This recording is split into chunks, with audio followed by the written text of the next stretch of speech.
संगठन में कुछ advantage कैंडिडेट, अभी भी बल्कि मैं एक बात तो एक TMC लाइन को है। जोड़ूंगा कि एक दो जगह मैंने देखा, हो सकता है 2 हफ्ते बाद सिचुएशन बदली हो, जिससे कहते हैं ना कोई इसी तरह के मतलब हिंदूवादी, बिल्कुल कट्टर हिंदूवादी जैसे किसी कैंडिडेट हो, तो वहाँ के लोगों से हम कोई रिपोर्टर्स उनसे बात कर रहे थे, तो लोगों ने कहा कि हम तो नाम ही नहीं जानते कौन खड़ा हुआ है। तो यदि अब ऐसे लोगों को खाली हिंदुत्व के नाम पर लेंगे तो नहीं मिलेगा, ये मैं साफ कहना चाहता हूँ। लोग आमतौर पर ये मानते हैं कि नहीं हिंदू कह दिया तो आपने ऐसा रख दिया। आप हर जगह उमा भारती चुनाव हारी हुई है, ये लोगों को नहीं मालूम है। कितने ही लोग खाली स्वामी बनने से लोग वोट नहीं डालते, जहां उनका गढ़ था वहां पार्टी बना करके हारी हैं। तो ये गलतफहमी है कि खाली हिंदू के नाम पर वोट मिलेगा। मुझे क्या मिलेगा? भावनाएं मेरी, मंदिर जाना मेरी भावना है, लेकिन खाली इसलिए कि एक ऐसा आपने खड़ा कर दिया आदमी जो खुद भी वैसा है, भगवाधारी है, तो उससे वोट मिलेगा, ऐसा नहीं है। मैं कल भगवा वो कपड़ा पहन लूँ या मैं हरा कपड़ा पहन लूँ, उससे वोट मिलेगा नहीं।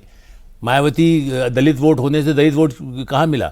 यादव वोट, तेजस्वी यादव वोट लोग कहते हैं कि मिलता है, कहाँ मिला?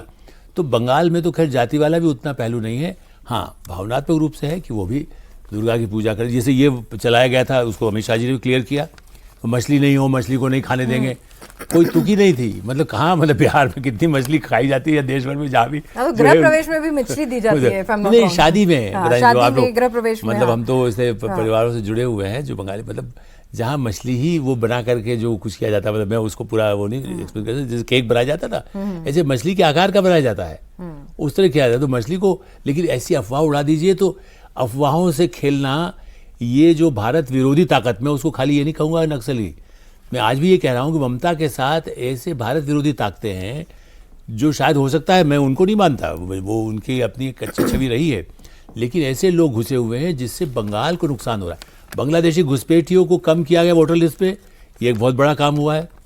ऐसे घुसपैठियों को निरंतर कम करना, उसमें मुस्लिम सवाल नहीं है, जो बाहर का आया है उसको यदि नहीं होगा तो उसका वोट वो कट रहा है। मथुरा समाज के कितने लोगों का वोट कटा है, ठीक ठाक नाराजगी भी है उनके अंदर, मतलब उनको वो नहीं, जैसे गलत नाम लिखा हुआ है, मेरे पिता का नाम गलत लिखा हुआ है, तो मेरा नाम हो जा रहा है, मैं बदल करके मैं किसी शहर से दूसरे शहर में लखनऊ चला गया, तो आप यदि मेरा नाम कटा है तो कट गया, तो उसको बढ़ा चढ़ा करके लोग पेश किया जा रहा है कि साहब हिंदुओं के वोट ही तो कटे हैं, यदि सही से नाम नहीं लिखा गया, बाद में ठीक किया गया उसको, जहाँ ठीक नाम पता था। तो ठीक है, या कोई दिल्ली आ गया, बम्बई चला, वहां चला गया, जो तो डबल कर्मचारी वोट नहीं रख सकते आप। तो हाँ, देवेंद्र सर की बात को अगर थोड़ा सा आगे ले जाएं, बीजेपी ने इस बार अपना टोन भी चेंज किया, खाली हिंदुत्व के ऊपर ही बैंक नहीं किया।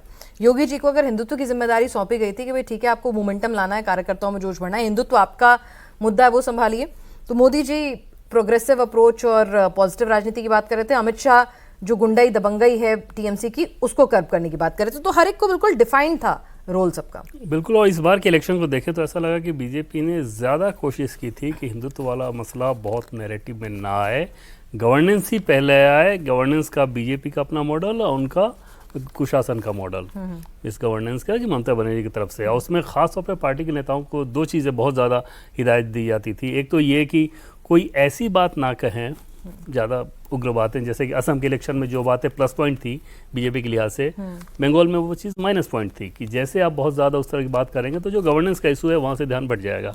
और वहाँ पर जैसे कि पहले मैंने आपको बताया 7th पे कमीशन, रिक्रूटमेंट, इन सारी चीज़ों को, करप्शन, कटमनी, इन सारी चीज़ों को नैरेटिव बनने दिया जाए जिससे आम जनता सीधे सीधे अपने आप को जोड़े। और दूसरी चीज़ कही गई थी कि जो लोग भी बाहर से गए हैं वहाँ पे, बीजेपी संगठन के लोग जिनको वहाँ पे इलेक्शन में कोई ना कोई चुनाव प्रबंधन की ड्यूटी दी गई है, वो कोशिश कर रहे हैं कि किसी प्रकार के डिबेट में, किसी नैरेटिव में, नुक्कड़ चाय चौराहा कहीं भी जा रहे हैं होटल में, तो इस तरह की बातें ना करें जिससे ये छवि ना दिख जाए कि बहुत ज़्यादा बाहरी लोग आ गए हैं यहाँ पे और वो आके हमारे इलेक्शन को ख़राब कर रहे हैं।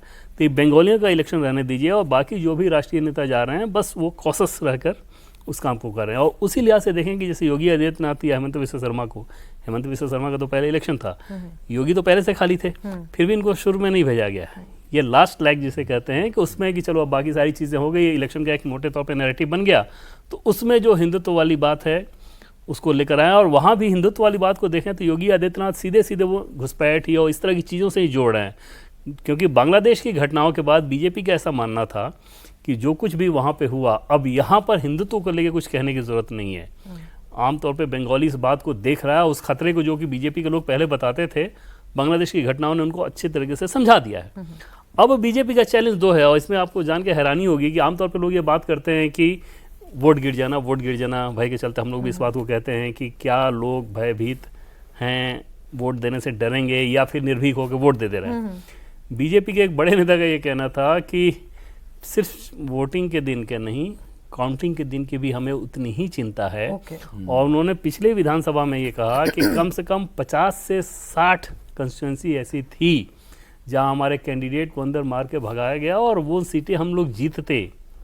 और मैंने कहा फिर फोर्सेस थे होती हैं वहाँ पे, लेकिन फोर्स तो बाहर होती है ना, अंदर तो फोर्स होती नहीं है, अंदर तो पूरा उनका सिस्टम।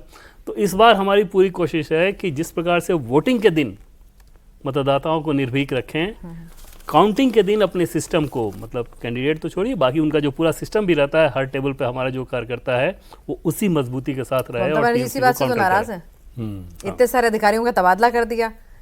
असली टेंशन तो उनकी वहीं से शुरू हुई। SIR फिर भी वो झेल रही थी, है ना, काला कोट पहन के अदालत में लड़ भी रही थी, लेकिन असली जो उनको हमने देखा कि उनका एकदम टोन बहुत ज़्यादा, जिसे कहते हैं आदमी एकदम से रिएक्ट किया, वो उन्होंने किया उसी बात पे जब अधिकारियों के तबादले होने शुरू किए। आज तो कह रही हैं कि भाई जो मेरे देखरेख करता है, मेरी सुरक्षा का ख्याल रखता है, उस पर भी आप दबाव बना रहे हैं। ममता बनर्जी का एक और बयान है कि यदि मैं दोबारा आई तो फिर आपसे मिलने आऊंगी। ये डाउट अब उनके मन में भी आ गया है, उनके मन में भी डाउट आ गया है कि हम आ रहे हैं कि नहीं आ रहे हैं। देखिए, सुरक्षा एक बड़ा कारण है। 23 तारीख को शांतिपूर्वक मतदान यदि इलेक्शन कमीशन करा लेता है तो ममता बनर्जी के लिए ये बहुत बड़ा नुकसान होने जा रहा है।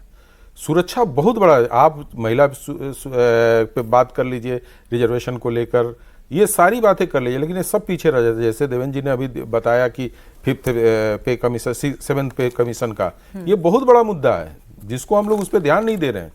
चूंकि एम्प्लॉइयों को लग रहा है आप 1000 रुपए देने की बात कर रही हैं, वहां की इतने रिटायर एम्प्लॉई हैं जिनको लगता है, जो पेंशनधारी हैं, कि यदि 7th पे कमीशन लग जाएगा तो 2-4 लाख रुपए तो मेरे एक बार में आ जाएंगे अकाउंट में।